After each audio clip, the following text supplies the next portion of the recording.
Well, hello, hello. I'm Melissa Mulligan, and this is my first episode of my new podcast because you got to start somewhere. And I have my dear friend Eliza Pryor here. We are going to catch up live in front of you, in front of your faces or your ears, depending upon how you are consuming this.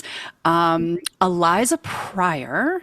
Let's see. So, Eliza is an actor, songwriter, singer, and voiceover actor.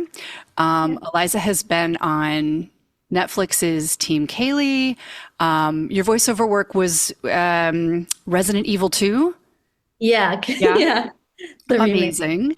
Eliza's also worked with several other artists I know who were involved in Acapop Kids, put together by Pentatonics. You guys did the Kelly Clarkson show for that, Yeah, right? yeah, we did. A bunch of other stuff that I'm probably forgetting. And then most recently, Eliza was on Team Snoop on The Voice. And those of you who know me know that I have extensive experience working with artists on these types of shows. And Eliza and I have not yet talked about her experience, so we will talk about that here with y'all.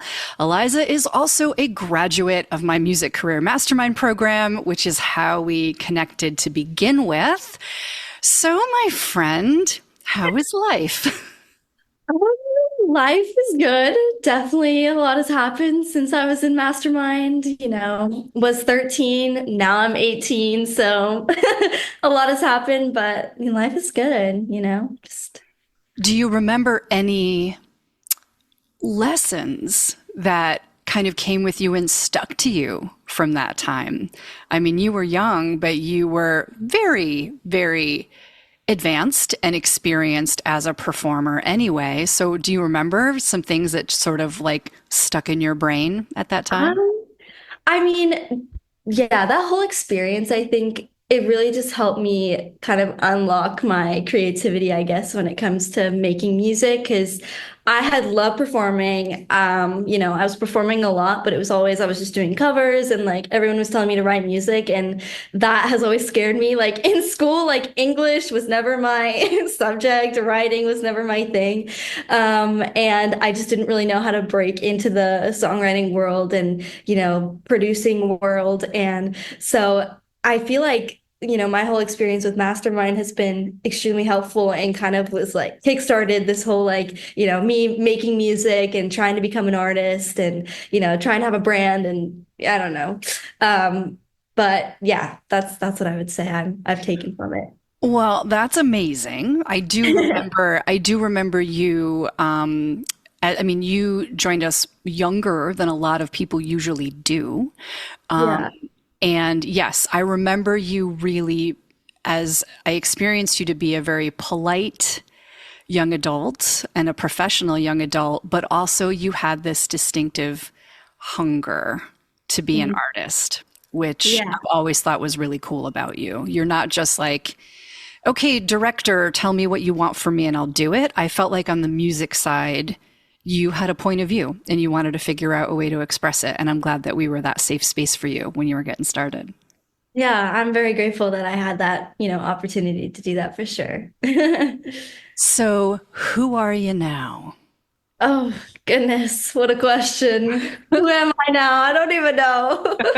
Um, I don't know. With music, I just recently like released my first single.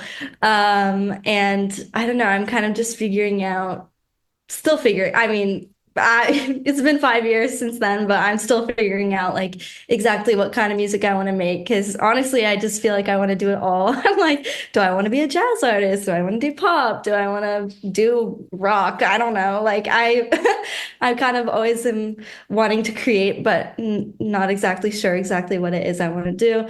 But right now I'm super into like more jazzy pop. Like that's kind of the route I'm going. Um, to right now because in high school I was in jazz band and I like fell in love with it. And so like I made a lot of great friends there too who all play jazz and they were actually my band at a show that I had earlier this year. And um, so that's just kind of what I've been exploring recently. But yeah. Do it all, put it all into one song and see what happens. Yeah, honestly, I just might. Yeah, that's always my advice when people are like, I was just working with an artist the other day, and she said, I kind of want to do like a, this type of thing, but I also really want to do this other type of thing. And I won't say what it is because I think combining them is really unique and I don't want to publicize her idea. But she was talking about two different types of music which seem very unlikely to work together. Yeah. And I was like, yeah, but what if you did this type of top line with this type of production? And she was like, oh, that's no one does that. I'm like, right. So why not do Why that? not? Why not satisfy all the artistic itches? Why not satisfy them and then also in the process come up with something that there's no roadmap for? Right, exactly. Yeah. All right, Eliza, let's talk about your most recent experience on The Voice. You wanna? Yeah, let's do it. So, what was appealing to you about doing the show? Maybe let's start there. Because, anyone who knows me knows that I'm really big on why. People will often say to me, like, should I go on The Voice? And usually I say, no, probably not. But why? Why do you want to do that? Like why is this a part of your roadmap or a part of your growth journey or whatever? And then often people will convince me that yes, this actually in fact could serve you well from a growth standpoint or something like that. It's not necessary to do it to have a career, but for personal reasons, a lot of people have a really solid why, which is amazing. So I'd love to know, what was your why? Yeah, I mean, that was even something I was, definitely thinking about is like, should I do this? Should I not? And especially because I've done similar shows. I did AGT with Akapop and, that was like a good experience, but at the same time, it's reality TV. It wasn't like, it wasn't like amazing. I mean, it was a great experience. I'm gonna say that, but it's a produced show at the end of the day. Like it's not technically treated like a real competition. And so I was skeptical about The Voice because I was like, I don't know, should I do this? Is this going to be helpful to my career? Is it just like, I don't know. And for me, I was like, not performing a bunch. I didn't have a lot lined up for the rest of my year, and I thought it would be a great way to get myself out there as an artist, just get more eyeballs on me. Also, just to have the experience of like performing on such a big platform and on such a big stage by myself, especially because I'm not super used to like performing just me by myself. I did a lot when I was younger, but like now, I was performing with Akapop or, I'm on stage with my friends who are my bandmates. And that always like made me feel comfortable that I was like, um, performing with people I was comfortable with. But with this, it's just they kind of throw you into the fire and you're out there on this big stage in front of millions of people on TV, like by yourself. And I thought that would be good for me. From a growth standpoint and just, expanding my experience. And also just, getting to meet the coaches, getting to make connections through like meeting the other artists. I, thought it would be really interesting. I've also known other people who have done the show and they've said like, was an amazing experience. They met great people who they're still friends with to this day. And so I don't know. So that's kind of why I decided to go for it. And, Yeah. it ended up being a great experience. So I don't regret it one bit. I'm so glad, and I'm not surprised. I mean, yes, I think you were 17 when you did the blind auditions, right? Yes, I was Yeah. 17. Um, and at 17, you still have had more produced show experience than most of the vocalists who go on that show. And so, when I heard that you were doing it, I was like, I am not worried about Eliza. Like, Eliza is not going into this thinking it's something it's not. Right. She's not going to be taken aback by, the way things are done and run. And I also knew that you had done Mastermind and knew so much about how the recording industry works and doesn't work and what this could provide and what it absolutely will not provide you. And then when I watched your audition, I was like, as a vocal coach, I gotta say, this is very good for you. You know, I felt like it was really, really good to get you out of your element in the contemporary vocal world and put you on a completely different stage, literally. So yeah, did you? How do you feel now? Do you feel grown, developed, matured, different? You know, vocally even. How do you feel now? Honestly, like, yeah, I even feel like I've discovered also the music that I prefer singing. Like, on the show, I did a lot of pop songs, which love it. I love pop, but then I was like, I don't really know if my voice fully fits this type of music, or I don't know. Also, like being able to perform on that stage afterwards, after my blind audition, I was like, I can do anything. I can do anything. Literally the day after I went and got like a piercing, I was like, I can do anything. I'm not scared of anything. I was like, that was truly like, it's really nerve-wracking. I don't think people like a lot of the viewers watching don't realize how scary it actually is. Especially only being 17, I was like, oh, this is crazy. And it was such like an out-of-body experience because you're on this big stage. There's an audience there. My parents are watching me. And there's all these coaches who have their backs to you. I didn't even know like who was in what chair. I was just like, oh. Yeah.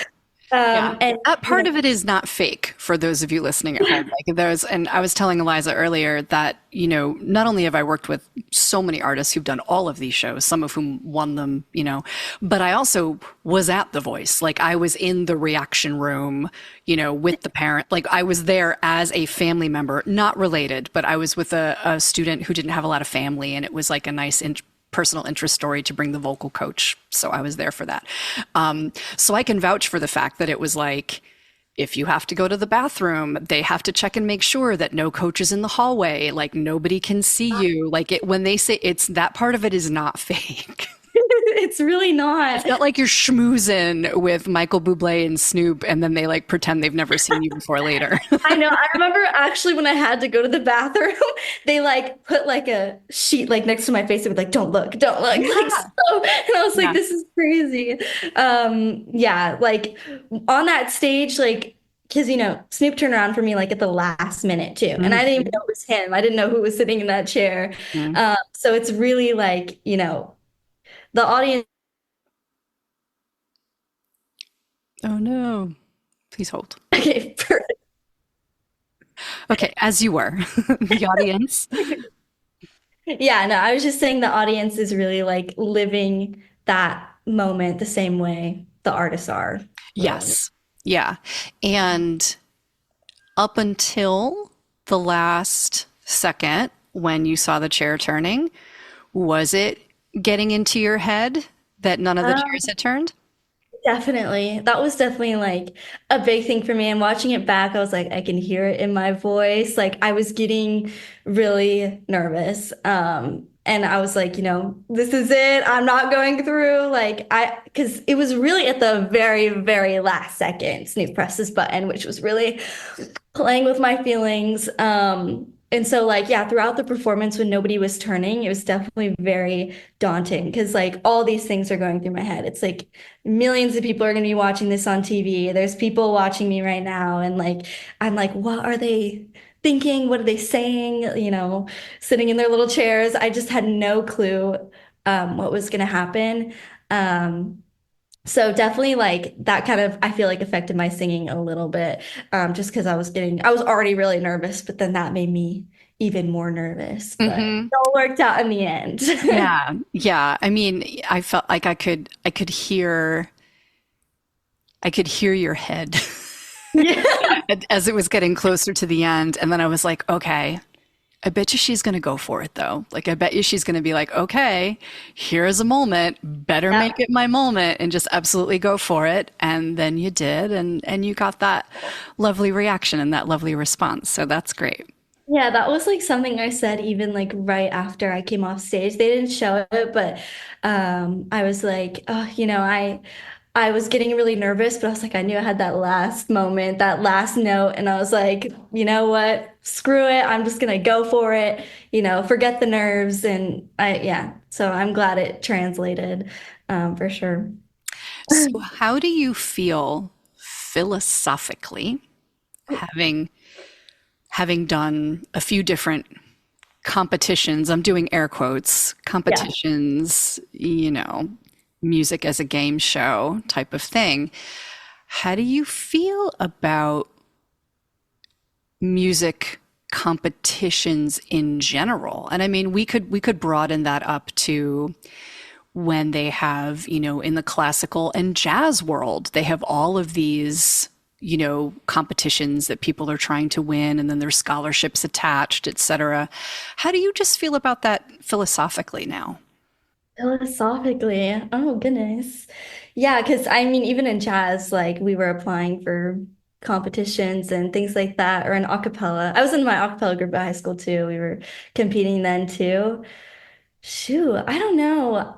I mean, definitely like the TV game show type of competition, I feel it really has nothing to do with you or your talent or you as a singer because in reality, like being a part of The Voice, I was like, it really shows you how many incredible singers there are. And they were all amazing to me. I was like, I don't know who's gonna win this. Like, and so many people didn't even make it to the blind audition, like, but they were still incredible in their own way. And like, I don't know. To me, I feel like music is very subjective. I feel like it's hard to really judge because one person can listen to something or someone sing and be like, "Oh, I love that tone of their voice. I love it." And then somebody else can be like, "It's not my favorite." Like, so I don't know. I feel like competitions in music are I don't know. It's I feel like firstly it's hard to really judge or one person's opinion doesn't define who you are as an artist or a singer or how good you are or anything like that. And so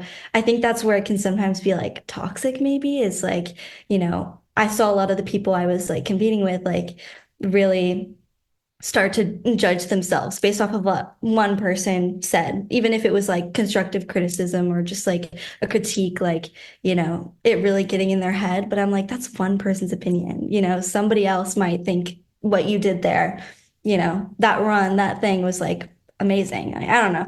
I'm just kind of rambling. I don't really know. I But love it. Yeah. Yeah. I'm just, Go that's on.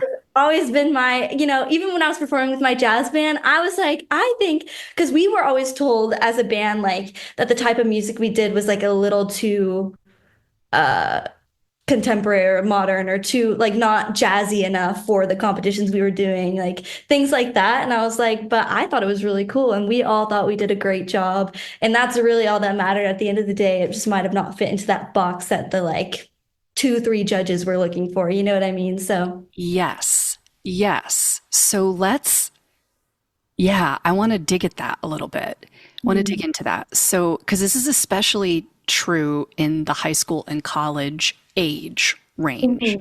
whether you're doing gap years or enrolled in traditional things or not. I think musicians, music makers, they need some place to participate. Like you said, you want to go and do things that are hard and challenge yourself so that you can grow. And you want to meet other great people to challenge you and inspire you and to collaborate with you. And so, what are the structures that are in front of you? High school stuff, scholarships, competitions, reality TV game shows, colleges, you know what I mean? And so if that's what's presented to you, you're going to be like, well, I want to get better and I want to participate. And Mhm. I also want someone to tell me if I'm on the right track. I can't do this by myself. So then I think you're vulnerable to getting into this fixed mindset around what is good and what isn't, right? And what you said is so true that in order for a jazz competition to be judged fairly, they must have boxes to check off. Mhm.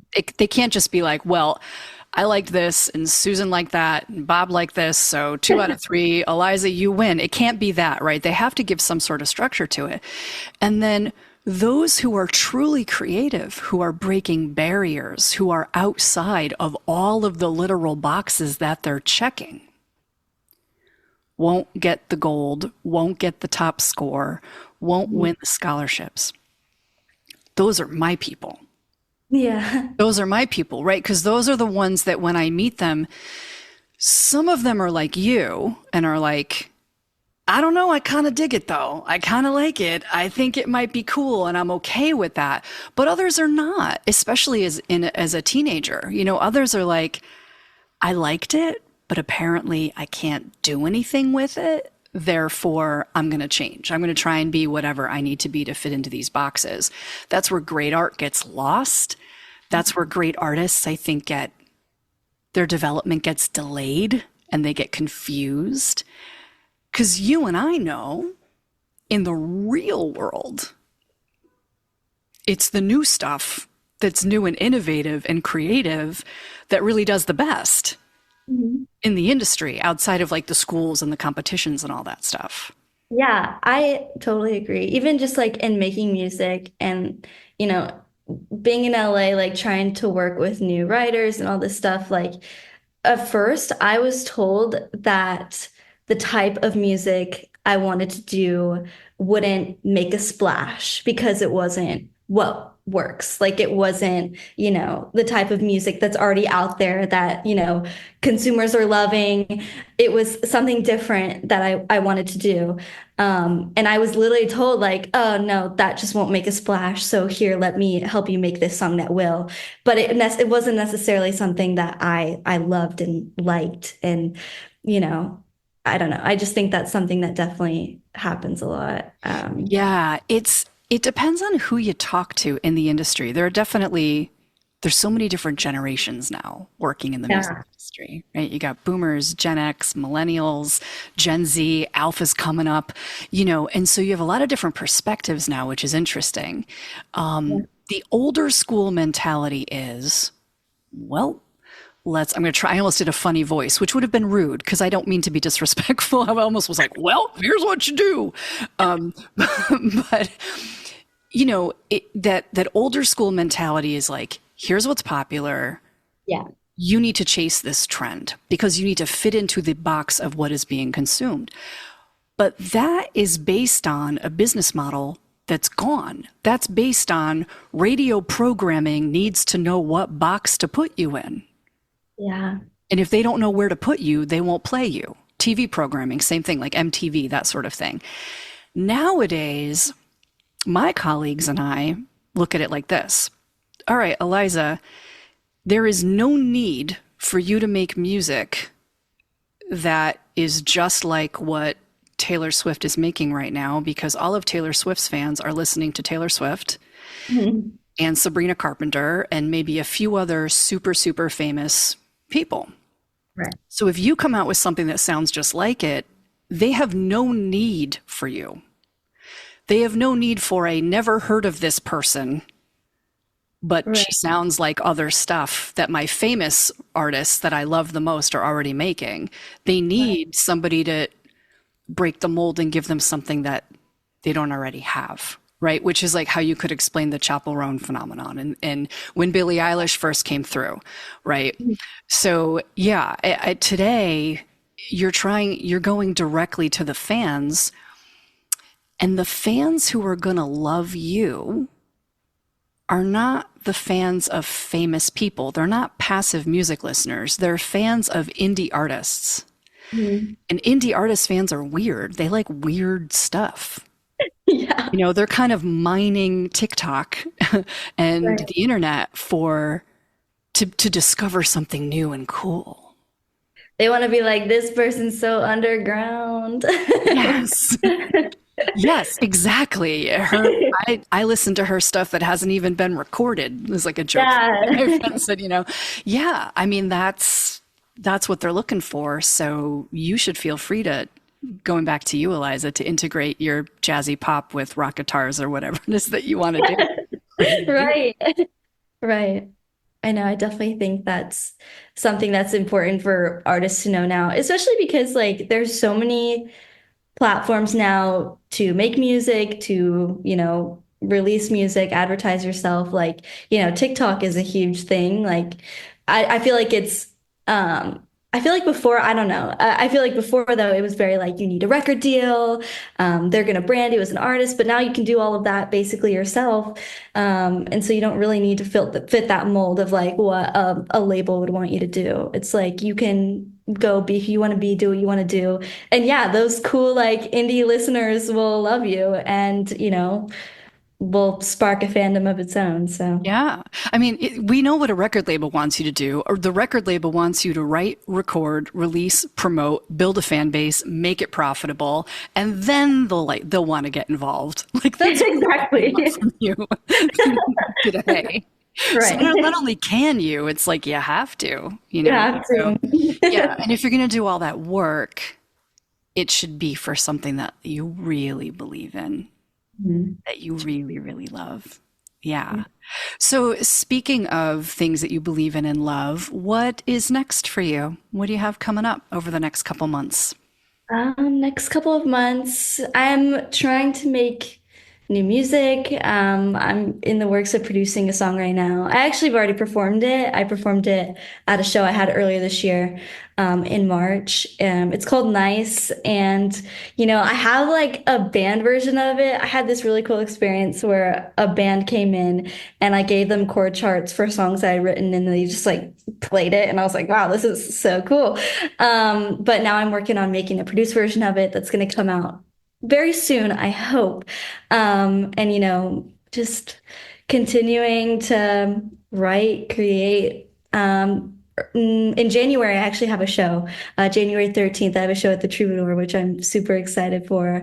And I'm kind of like, I'm doing some covers as well and kind of exploring other music besides jazz. Because at my show earlier this year, I did like a lot of jazz. I did like Girl from Ipanema and stuff like that, and was trying to like scat and do some of that. But for this show, I'm kind of what's funny is my a guitarist actually really wanted to play Hot to Go by Chaperone. He was like, I think Hot to Go would actually be so fire, and I was like, honestly, it might. I think that would be really fun. It's my dad's favorite song, so What if um, you did it with, did it with a jazzy flair? Maybe right, your that's what we own. were saying. We were like, Yeah. why don't we do like a cool, like, yeah, funky, jazzy version of Hot to Go and see how it works. So I have rehearsal with them this weekend. We'll see what we can come up with. But yeah, I don't know. I'm just kind of like having fun with my music friends.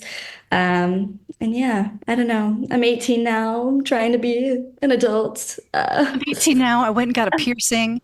Yeah, I got nursing. Trying to learn how to cook for myself. I don't know, but that's all. That's all I gotta say. That sounds amazing.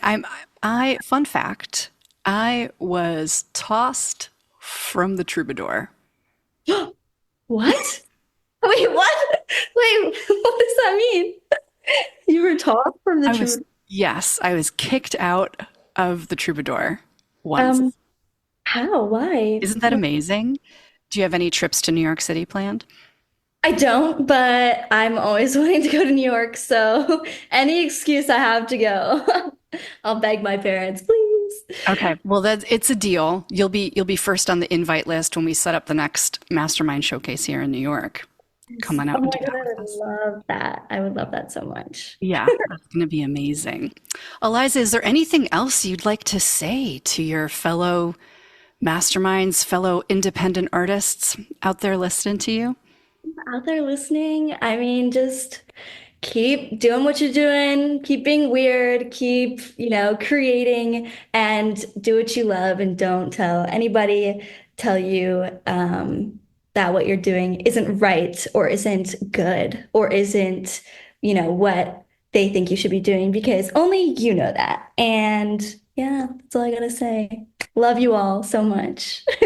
Where can everybody find you to stay in touch with you?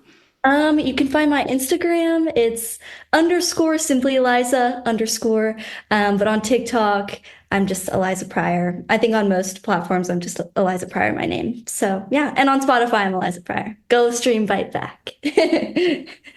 We will. We'll be streaming it all day, every day. Eliza, this is amazing. I'm so glad that we got to talk today. Thank you for being my first guest on the new podcast. This was Thank you for lovely. having me. I'm so honored. I'm so honored. We'll talk to you soon, everybody.